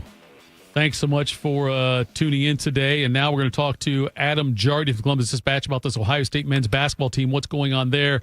I've heard differing reports, Adam, over the last few days about Darian Williams. The fact is he's withdrawn from the draft, but I have heard at different times Ohio State's one of the favorites. Ohio State's not a favorite. What do you think is going on with Darian Williams? I think he is considering Ohio State, and I think Ohio State's a potential landing place for him. How far along the path that ultimately goes, I think is undecided. I've seen some national media reports that list like Kansas and NC State as the favorites to land him. I saw Matt Norlander at CBS said that Ohio State is a favorite to land him. I can tell you that the people that I've talked to that are involved in that situation seem less enthusiastic about Ohio State's chances than what Matt Norlander has published at CBS, but that's just the people that I've spoken with. So, I mean, Ohio State's in play. We'll see ultimately how in play they ultimately are. Sorry to repeat myself. No, it's all good. I mean, do you believe, Adam, I mean, most of these decisions that are made, are they strictly on an NIL dollar basis as far as the highest bidder situation, or are there other components that you believe are at work here? I think there's other components. I don't think it's just NIL. I mean, certainly that's going to play a significant part in it. And I do think Ohio State's in a really good spot from an NIL standpoint. And I don't think ultimately this decision is going to come down to, well, Ohio State couldn't pay X amount. I think they have the money that they would need to land him. But I think there's a lot more factors at play in this situation when it comes down to figuring out where he wants to spend another season of college basketball. And we'll see ultimately, again, like where Ohio State fits into all that. But I don't think it's just an NIL situation for him. Adam Jardy joins us here from the Columbus Dispatch on Morning Juice. It seems like each of the last couple of years, Ohio State, by the time the season starts, like the preseason polls always have them right around a fringe top 25 team across the board. And I saw Joe Lunardi has them pegged right now. I know, hey, look, it's May. It's the best time to do this stuff. I know. Haven't lost a game. They're undefeated right now, and they've got them as a 4 seed. As far that seems awfully optimistic to me. If they get Darian Williams, maybe, I guess. But what do you think you would have them pegged as, or if you hadn't pegged at all for the tournament? Yeah, I mean, I think they're a tournament team, but I've also thought that for the last 3 years at times, and it just hasn't quite come to fruition. I mean, they came awfully close last year, coming up a game short, essentially. I would say, to me, a 4 seed seems high, and that was it was interesting to see that when I looked at Lenardi's projection. I'm almost ready to book my trip to Portland right now. Yes. And just get that out of the way. So we're ready. I think this is probably a fringe top 25 team at the moment, and we'll see how the roster ultimately shakes out, who they add, and what the lineup will look like for next year. But I think it's reasonable to say, this is probably a 5, 6, 7 type of seed, and then we'll see how the pieces fit and how they can maximize the talent they have. But seeing them climb to a 4 seed opened my eyes a little bit this week. I was a little surprised by that. So, and you said you looked at the roster construction, the last couple of years. You felt pretty good about it. Was there a different strategy used this offseason? Because it feels like some of the pieces that were brought in, maybe more of production than potential evaluation when they were assimilating this, as opposed to maybe in the past leaning in a little bit more on the potential of what some of these big names or high-level recruits could be. Yeah, I think that's a great way to put it, because I think Christoph Tilley is going to be an impactful player at that center position. I think he's going to put up pretty good numbers. I think Brandon Knoll as power forward is going to put up big numbers. I think those are guys that have a couple years of consistent high-level contributions for their teams, and I think then you stack that on top of what they bring back, and in Bruce Thornton, John Mobley, Devin Royal. Between those three, that's almost half of every statistical category. And that's something I know Diebler has said a couple of times since the season has ended, that those guys, you know what you're getting with them to an extent. And there's still reason to believe that John Mobley and Devin Royal, there's more to their game than what we've seen. We always used to talk about freshmen taking that big growth, that big leap as sophomores. I think we'll see that with John Mobley. And what does that look like? And how does that, that gives you real optimism. I think that there is a core, there's a foundation with some of these guys that there should be more reason to believe that this team can get where it hasn't gotten the last couple of years, because you have just a little bit more proven production, both from guys that are returning and guys you landed in the portal. Adam Jardy joins us with Columbus Dispatch. He covers Ohio State men's basketball. What kind of production do you expect or impact from the freshmen coming in this year? Well, I think Amari Bynum's going to have a really big year. He's a guy that, as a power forward, he's really skilled. He's physical. I actually just talked to his coach at Link Academy earlier this week to get some insight on him, and he said he's potentially an NBA type guy here before too long, and he really took a big leap this season. In all the rankings, he was kind of a fringe top 100 guy, ended up in the 40s, I think. Really acquitted himself well this season as a high school senior, and I think he slots into that rotation. He's a guy that we don't talk much about high school recruits anymore. It just isn't as big of a talking point. It isn't as big of a deal. But I think I myself am guilty of just not really factoring him into the equation probably quite as much as he should be. So I think he's going to have a big role. Dorian Jones, we'll see. He missed a good portion of the season, and I think he's going to be very much more like a work in progress type of deal. But I'm excited to see Amari Bynum, because everyone that I talk to in that coaching staff is really excited about Amari Bynum. So I think he's going to have a big role. Adam, with the schedule, I know it's not finalized yet, but do you expect any more big-time matchups on the schedule? I know we've had a few things announced, but the game at Pittsburgh, Notre Dame, that kind of thing. We know about the CBS Sports Classic. Do you expect any other kind of announcements about potential big-time opponents coming or playing Ohio State this year? I would think there's probably going to be at least one more. These one-off games that they're able to play in other cities often are big NIL. There's a big NIL component to it. And as a coach, as a program, if you're able to go play somebody somewhere and that helps fill those coffers, you're going to try to maximize those opportunities and put yourself in position to have the best roster that you can. So I would expect there's probably going to be, like last year, they played Auburn in Atlanta. Wasn't a game to remember. But I left at halftime to go grocery shopping. It was one that they played, and those games have those kinds of components to them. So I would expect there's probably at least one more of those somewhere out there down the road. We'll see how it comes together, but I would think there's some more of that coming. What kind of lessons or what kind of things do you think were learned by Diebler after last year?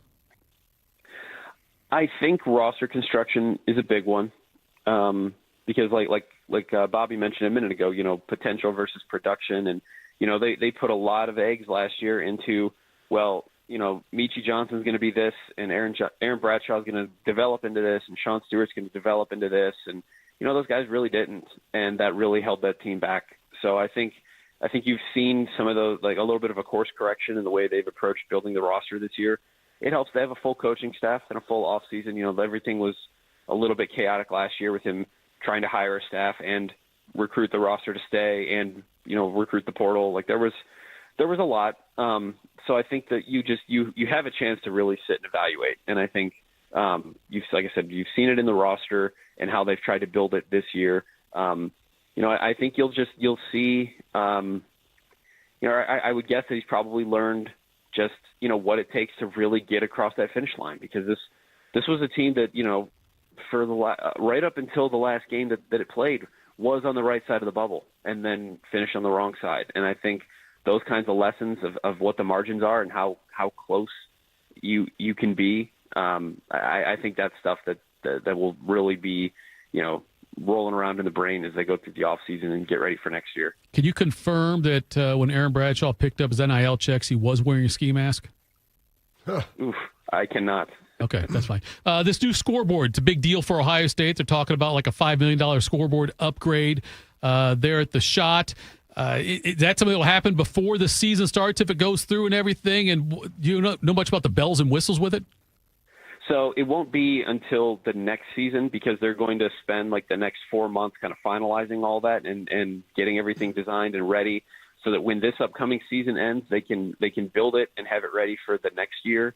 I don't know like exactly what it's going to look like. I mean, could it be something like what they have up in Cleveland, like Rocket Mortgage? Like they need something that draws the fans in better, that draws your attention in better. The scoreboard got dated, and there were ribbons on it that didn't work. And honestly, I thought, like, sitting there watching games thinking, like, you're Ohio State. How do you have a scoreboard that has, like, panels that don't work? I'm glad to see them finding a way to fix it, because I think the fans deserve a better experience in there. And I think there's a lot of components that go to that. But certainly having a better scoreboard, that's a part of it. And that's one step toward maybe addressing some of the things that have made the in-game experience of Value City Arena lacking, especially the last couple of years. And we need recliners for the press, right? No, just keep the Coke Zero coming, and we're good. There you go. Adam, we appreciate the time, bud. Thanks so much. We'll talk again soon. Appreciate you guys having me. Great to talk to you. Hey, it was Adam Jardy from Columbus Dispatch joining us there. Excited about the upcoming season. Bobby, did you see the most recent lawsuit filed against a Major League Baseball team? A Rockies fan hit by a foul ball in 2023 while up in one of the luxury suites. Mm-hmm. And he's suing the Rockies because he said he had catastrophic and permanent injuries. He was hit in the right eye by a foul ball. He is in a luxury box and says that the architectural elements caused it, and also the team sucking, because the team was bad, and so you don't pay as close of attention to the game when the team is bad than if the team was good. If the team's good, you're paying attention. Because they were bad, you're chit-chatting away, and you're not there for the baseball game. You're there for the social side of things, and he's blaming that on why he got hit. If that's accurate, why haven't more Browns fans sued the NFL? Yeah, it is accurate. I find it bold that he's going with that strategy. Now, granted, I've been to probably, I would say Major League Baseball games to Cincinnati a couple times. I've been to the Cubs, Red Sox, Cardinals. I don't know. I'll say I've been to less than 10. Okay. But on the back, isn't there a disclaimer that says, the back of the ticket? Yeah, you get hit with a ball, that it's on you? Yes, or on the e-ticket. Like now, I sat right down on the first baseline at Busch Stadium. Right. And every time I was talking to someone not looking at the field and there was a crack in the bat, my head snapped around. Absolutely, yes. So I watched those balls zinging. Yeah. Zinging. And we were, before I think they put up the extended netting. Yeah. Look, it's dangerous now if you look back. Believe me, and I said if I would have got hit, I had everything that's coming to me if I wasn't paying attention. Right. So I'm a big believer in some personal accountability with this stuff. So you're going to blame your team. Your team was sucking, so you weren't paying attention? All right, well, that may be true. Like, there's probably real truth to that, but that doesn't necessarily mean that they're culpable or liable for anything. You made your bed, you'll deal with it. It's ridiculous. I can't believe, this will never go through, but... the fact that it's even being tried, that it's even being brought. Like, if you bring a lawsuit like this and someone has to defend it and you lose, you should have to pay their court costs? Court costs and legal bills. Yeah. Because it's ridiculous. This is the definition of a frivolous lawsuit. If there's a disclaimer on the ticket. They play 81 games in that stadium every year, just like they've done for a long time. Everybody knows the risks when you walk in there. Anybody of sound mind and body can understand that. And if you're not going to watch the game, you've got to be prepared to be hit with a baseball. Shai Gilgeous-Alexander won the Most Valuable Player award in the NBA this year. And because of that, with the way the NBA works their contracts now, he is eligible for a Supermax $380 million contract that sounds in the good. 2026 offseason, a 5-year $380. Guy just won MVP. Now, right now, if he wanted to, he could just sign a 4-year $293. Just, if you wanted to settle for that and didn't want to take the risk. Who wants that paltry sum? So you want it, but now he can go 5 years, $380 if he waits till the 2026 offseason. This MVP voting is. That's the only way I have a problem with. I'm glad that they have it set up this way to encourage. You can pay your own players significantly more when they're good. What I don't like, though, is how this is in the hands, a lot of the times, of writers, right? NBA writers who vote on the MVP and things like that. Do you not think that he was the best player this year? I think it's close. I'm not saying there was anything wrong here, but I know that there's been other years in other sports where the local... A guy getting a first team all NBA, second team all NBA. That's what your contract is determined off of. And so, yes, I get that. And maybe there's going to be some issues with that. But, part of it is like you've got to play. And maybe some guys who have been great for a long time get the benefit of the doubt. And they're always up there. And you know what? While I don't necessarily agree, I understand why that happens. And... because of that, I don't know. I don't know how else you want to do it. And it's voted on by the writers, so they should be fairly impartial. Now, they're going to obviously have some intrinsic biases because they're human beings, but there's no other way to do it. I understand. I don't have a better idea, a better way to do it. But, I'm saying, don't come to me with problems. Come to me with a problem and a solution, Thidoff. I'm just coming to with problems. No, I'm in the solutions business. In 1947... Ted Williams won the Triple Crown. Yeah. Yep. And lost the MVP to DiMaggio by a single vote. And in 41, right? And there was one writer that left him off his ballot. Off his ballot entirely. Okay. Ridiculous. Albert Bell hit 50 homers and 50 doubles in 1995 and didn't win the MVP because he was a bad guy. Because he had a needle in his arm while he was doing it. What? You don't think Bell juiced? No. All right. I shouldn't throw those things out there. I'll say this. I can remember 7-8 years ago when Steph Curry signed his 5-year, $200 million contract, $40 million a year. And I thought, oh my gosh, that dude's going to make $500,000 a game. That's going to be the limit. How can they go higher than? Now Shai Gilgeous-Alexander is going to make $1 million a game, whether he plays or not. Right. $1 million a game. But he's a guy that plays a lot. I mean, Tito, it takes you like 2 years to make $1 million. He's going to do it in one game. Yeah, but I make it later. Jan's going to empty that 401k for you, and you'll just be rolling around in cash. My advice to you, Shark, first Angels, day of retirement, take all that money out and go try to double it up at Hollywood Casino. Oh, like on not blackjack. Roulette. Like that guy who put all of his on everything black. on there on black and hit it. It doubled his assets, I guess. Doubled his money on that one. So exciting, exhilarating. You thought the Kentucky Derby was the fastest 2 minutes in sports. Take my life savings and put it on one bet. Thank you to Adam Jardy for joining us here. We do appreciate that. Coming up next, we will close things out and tell you what's got us juiced. Morning Juice. You know what hope is?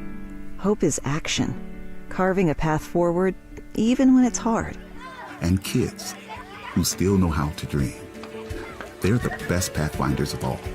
So at Child Fund, Hope means helping millions of children living in poverty worldwide to grow up healthy, educated, skilled, and so all those good things can come true for them, safe. And that means safe at home, safe at school, and safe online. Hope means walking this path together, all of us. Because when we work together, we can do so much more. That's right. Hope includes you. Child Fund, because we need each other. To learn how Child Fund works with children in 23 countries to help them achieve their full potential, visit childfund.org. That's childfund.org. In honor of all those we've lost to cancer and those still fighting and thriving, like basketball analyst and cancer champion Dick Vitale. I want to beat cancer. I'm going to beat it. That's no doubt in my mind. I'm going to win this battle. Defeating cancer will take all of us. Join our team to help fund game-changing research that saves lives. At the V Foundation, V is for victory over cancer. V is for victory over the odds. V is for victory over health disparities, victory over setbacks, victory over the unknown. V is for victory over giving up. Don't give up. Don't ever give up. Donate to the V Foundation to join our team and help save lives. Cancer can take away all my physical abilities. It cannot touch my mind, it cannot touch my heart, and it cannot touch my soul. 100% of donations fund game-changing cancer research. Donate now to the V Foundation at v.org. You know a thing or two about the moments in life that matter. You've seized those moments to embrace joy, accomplish great things, and build meaningful relationships. Is it time now to sit back and reflect on a life well lived? Maybe. Or maybe there's more to be done. Maybe this is the most important moment you've encountered yet. By volunteering with AmeriCorps Seniors, you can seize the moment, lend a hand, and get back more than you give. We connect you to local volunteer organizations with opportunities that fit your schedule and match your interests. Through AmeriCorps Seniors, you can support people in times of need and make your community stronger. You can become a companion to your older neighbors, brightening their days with friendship. You can even become a mentor for young people, serving as a role model and enriching their lives. Are you ready to seize your moment? Visit AmeriCorps.gov/yourmoment and get started today. Bobby's knees hurt from doing battle with some of football's toughest warriors. Tito's knees hurt from begging Bobby to let him host this show. Oh, pick me! Oh, I know, me! This is Morning Juice. Bobby, did I beg you to host the show? I don't think I begged you, did I? I don't know. There was not some saying you things, don't know now. People would think that means yes. arm twisting, some begging. Not by me. Whatever. It's really just for all the stories and connections. Let's just do what's got you juiced. What's got you juiced? Sponsored by Billiards Plus. Find your next grill and everything you need for the master griller. Billiards Plus on Dublin Center Drive in Dublin. Okay, it's Thursday. What the hell? Shark, what's got you juiced? First of all, you're supposed to say, what has Schleg's juiced? Can you say that? Sure. What has Schleg's juice? That's what you love about iron. I told you guys this many times. There's two things that don't lie to you, Jesus and iron. It's a fact. 500 pounds, or if you're Ronnie Coleman, 800 pounds is 800 heavy pounds. Like, that's what it is. That's what it is. It is what it is. All right, I wanted to give you guys a little bit of an education this morning since Bobby educated us about an hour and a half ago. The American Professional Football Association originated in Canton, Ohio in 1920. In 1921, Joseph Carr, who was the manager of the Columbus Panhandles football team, became president of the association. So he wasn't really the first commissioner. He was president and owner of Columbus. You go by El Presidente? No. He established headquarters in his native Columbus. So the NFL, well, it was the association back then, but in 1922, it changed their name to the NFL. The NFL headquarters were at 16 East Broad Street. All right? Now, you think about East and West is divided by High Street, so... It's one block off of High. Yeah, basically, it would be, well, it'd be before the Rhodes Tower. Yeah. anyway, the article I'm looking at says the building still stands, but I'm not sure which I think it does. building it is. But anyway, the Panhandles had the distinction of playing in the very first NFL game. Really? Yes. I thought the Canton Bulldogs were the first NFL team. They were, but the first game was actually a game held between the Columbus Panhandles, which is news to me because I always thought they were the Panhandlers. Yeah, they the were just Panhandles? Just Panhandles, and they played the Dayton Triangles. I knew the Dayton Triangles were involved in it. So Joe Carr operated the NFL for, let's see, 13 years. The NFL headquarters were right here in Columbus. At 16 East Broad is the Hayden Building, which would later become the well-known Marzetti Restaurant. And from the 11th floor of the Hayden Building, Carr managed the NFL through its early years. So there you have it. Okay, I didn't just make that up. Now, another interesting thing. Since the NBA began detailing play-by-play back in 1997, teams leading by at least 14 points in the final 2 minutes, 45 seconds of the fourth quarter had been 994-0 in the playoffs. Now it's 994-1 because last night with 2:40 to go in game one of the Eastern Conference Finals, the Knicks led the Pacers by 14, 119-105. But Aaron Nesmith hit 4 3-pointers, and the Pacers outscored New York 20-6 in the final 2:40 to tie the game. Indiana went on to win in overtime. I saw this on Final Jeopardy the other night, and I thought I'll just quiz my co-hosts here and see if they can get this right. The answer is it's the state with the lowest population density that is home to an NFL team. The state with the lowest population density that is home to an NFL team. Smallest state have to be out west. You think? Yeah, because density means it's people over like space. It wouldn't be people over space, right? New England, right? It would be New England. No.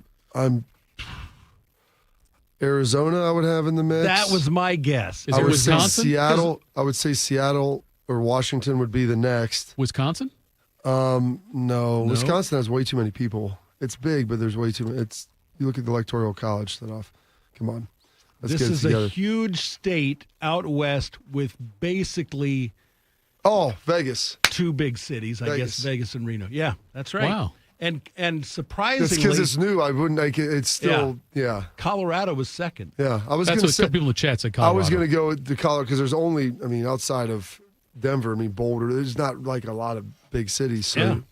And one other tidbit before I turn things over to Bobby. The other day, Tito was giving away or telling us Stuart Mandel's top 25 teams this century. I believe the 2001 Miami Hurricanes were the best team, according to Stuart, on that list. Anyway, this is a stat I saw on Twitter yesterday, and I didn't fact check it, but Paul Feinbaum retweeted it, so I it hope must this is be fact. real.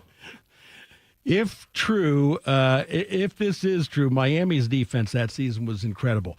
In 2001, the Hurricanes would have gone 8-4 if the offense never scored a touchdown. That's amazing. That sounds right. And by the way, the offense scored 50 touchdowns that season. That's how good that 0-1 team. Oh, they were remarkable. And they were just about as good in 0-2. Yeah, I mean they were. Wow. That was 0-2 was 0-1 light, and they were back in. That was in the Big East, and they just steamrolled through everybody. Yep, that's when Butch Davis gifted Larry Coker a nice team. Hey, it's no different than what Chip Kelly did to. Oh gosh, what's his name? Mark. Are you talking about at Oregon? Yeah, at Oregon. Who replaced him? Mark. That guy, Coach Mark. Go ahead, Bob. I'll look it up. Figure that out. I mean, I sat there and watched that poor slap on the sideline trying to handle us, and then he was Crittenden. Crittenden. The fact that you knew who the gun was pulled on by Agent Zero is amazing. You hang on to that for a long time. Oh, we'll use it more often in the show. Trust me. I don't know. Is his name Mark? I don't think it's Mark. Mark Helfrich. Mark Helfrich. Good job. That poor guy. I mean, he was He had a really good record because what followed him was Willie Taggart, who was 7-5. Then Mario Cristobal. So actually Helfrich looked pretty good. Same thing. It's no different than Miami. I mean, after Coker, they brought in, what's his name, who was at Temple? Paul Golden was there.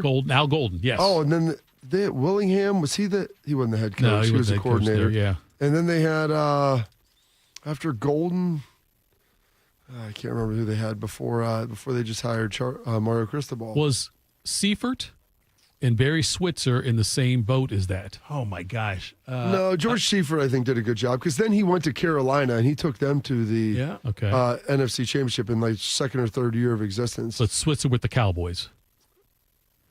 Yeah. I mean, Jerry famously said anybody could have won with that team. Yes. Now, I don't know if that's fully true. Like, he had a lot of success in college as a college head coach. Yes.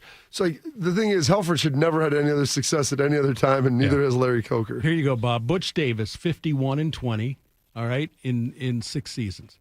Larry Coker, 60-15 in 6 seasons. Randy Shannon. Yes, that's what it was. 28-22. Al Golden, 32-25. Mark Richt, remember that? Yes, Mark Richt he actually took them back to being 10-2, and they played in an ACC championship. Now they got smoked by Clemson, but Rick had them playing in an ACC championship. Is he alive still? Yeah, he has did he have brain cancer or something? Okay, he went 26-13. Then Manny Diaz, 21-15, and Cristobal is 22-16. They really haven't had a coach go 10 games over 500 since Coker. 100%. Do you know Schnellenberger never wanted to leave Miami? You don't even know her. Howard Schnellenberger, not on the first date. Schnellenberger, who led them with Bernie to the title against Nebraska that year, he left Miami to take a USFL job with a team that was just starting up in the USFL that year. So he leaves. The team never comes to fruition. The Ohio Glory? No, they folded before the team never came out. So he basically left Miami without a job then because the team never competed. It wasn't because of USFL folding. It's just they decided not to put a team where he was going to be going. Wow. And then he ended up at Louisville. Yes. Wore a jacket and tie back in the day. He did. Yes, he did. I like the jacket and tie on the sideline. Yeah. Speaking of head coaches, here is the current head coach of the New England Patriots, Mike Vrabel. Well, I've always said that culture is what your team looks like at its worst when they aren't great, right? After losses and some defeats, take a snapshot of what your team looks like. Is there energy? Is there a willingness to work? Are players still putting the team first? And are they working towards a positive goal? It's pretty interesting when he said that. And I read it, and then I heard him talk about it. And this is part of New England's, they do like their own internal Hard Knock stuff and different things and do a lot of production around it. And, and that honestly is the truth. Like, you want to find out about culture, you want to find out what your team is made of, like what your beliefs and everything that you say your team is about. You want to find out if that's true or not, and what they truly are is in losses, especially in big and difficult losses. And so that's why I always refer back to this Ohio State team this year, coming off of that Michigan loss, like finding out what they were about. And, I mean, you obviously could tell, and then they went on that epic run, which was tremendous. But Mike Vrabel knows it. I mean, any player will tell you, like, you inherently think, you don't find out about yourself when you've been winning a lot of games. You find out about yourself after a devastating defeat, both personally and as a unit. What's got you juiced today?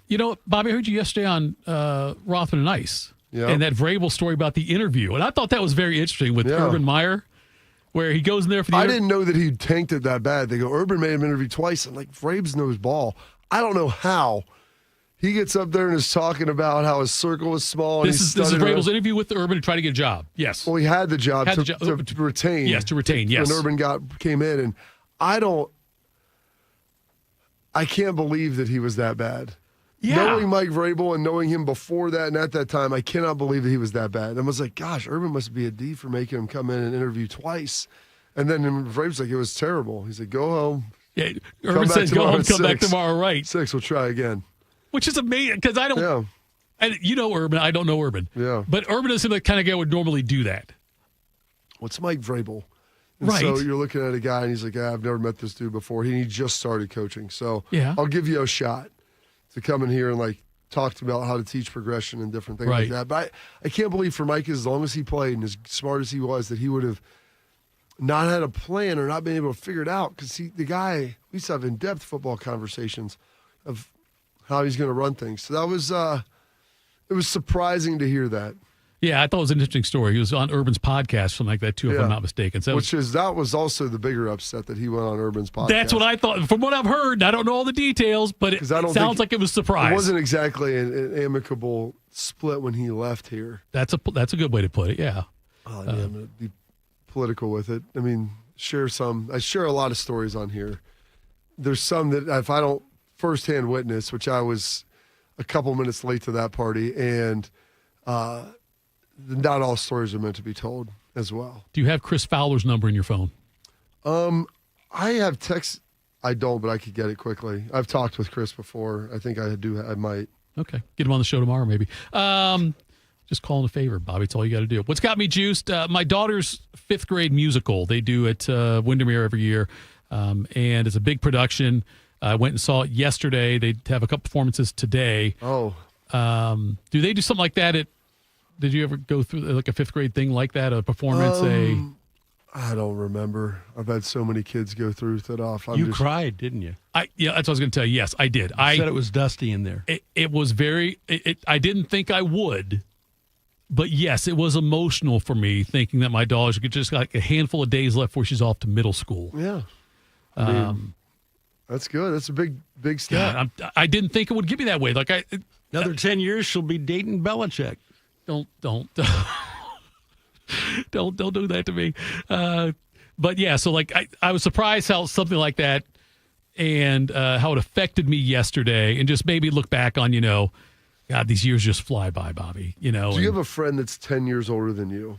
Do I have a friend that's 10 years older than me? That you would trust to date your daughter in 10 years? Shark, probably. I'd trust Shark. No, okay, then there's your answer. Shark, yeah, that'd be the one. Because you're 54. I mean, he's 73, so he'll be 73 next month. In 10 years, he's tall. I thought about you.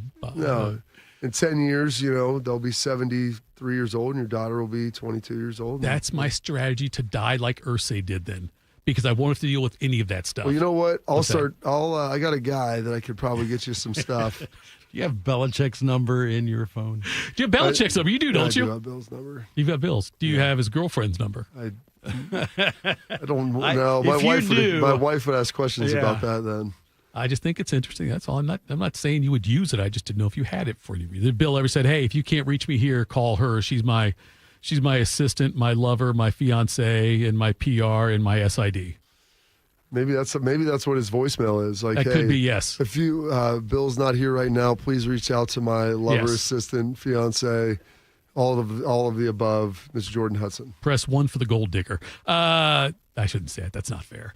Thanks so much for tuning in today, folks. Thanks to Adam Jardy. Thank you to Albert Breer. Thank you, Shark. Thank you, Bobby, and all you guys in the chat. We love it. Appreciate you being here with us loyally every day. Back tomorrow, Morning Juice. And we're live here outside the Perez family home, just waiting for and there they go. Almost on time this morning. Mom is coming out the front door strong with a double-arm kid carry. Looks like Dad has the bags. Daughter is bringing up the rear. Oh, but the diaper bag wasn't closed. Diapers and toys are everywhere. Ooh, but Mom has just nailed the perfect car seat buckle for the toddler. And now the eldest daughter, who looks to be about 9 or 10, has secured herself in the booster seat. Dad zips the bag closed, and they're off. But looks like Mom doesn't realize her coffee cup is still on the roof of the car. And there it goes. Oh, that's a shame. That mug was a fam favorite. Don't sweat the small stuff. Just nail the big stuff. Like making sure your kids are buckled correctly in the right seat for their age and size. Learn more at nhtsa.gov/the right seat. Visit nhtsa.gov/the right seat. Brought to you by NHTSA and the Ad Council. While serving in Vietnam, a grenade took my ability to see. Today, I'm a sculptor. Now, my fingers are my eyes. I'm Michael Naranjo. As a veteran, I know the challenges of life can be great. In my art, turning a lump of clay into something beautiful, that is worth doing. Life is like that. We each must use what we can to make things better. DAV helps veterans like Michael get the benefits they've earned. They help more than 1 million veterans every year in life-changing ways. Now, I show others how they can create something with their own hands. I know it can do a lot of good.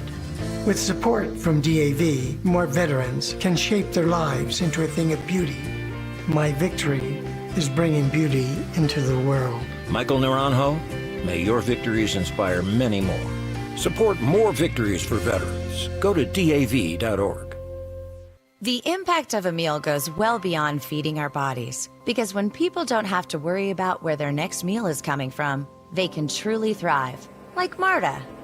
And now we'll hear from our class valedictorian, who with our hard work never ceases to amaze us. Please welcome Marta Moreno.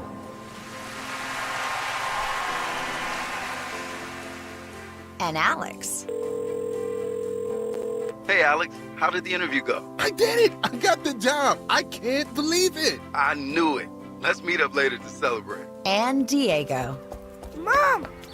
I got first place at the science fair with my volcano project. That's amazing, sweetie. Congratulations. Because when people are fed, futures are nourished, and everyone deserves to live a full life. Join the movement to end hunger at feedingamerica.org/actnow. feedingamerica.org/actnow. A public service announcement brought to you by Feeding America and the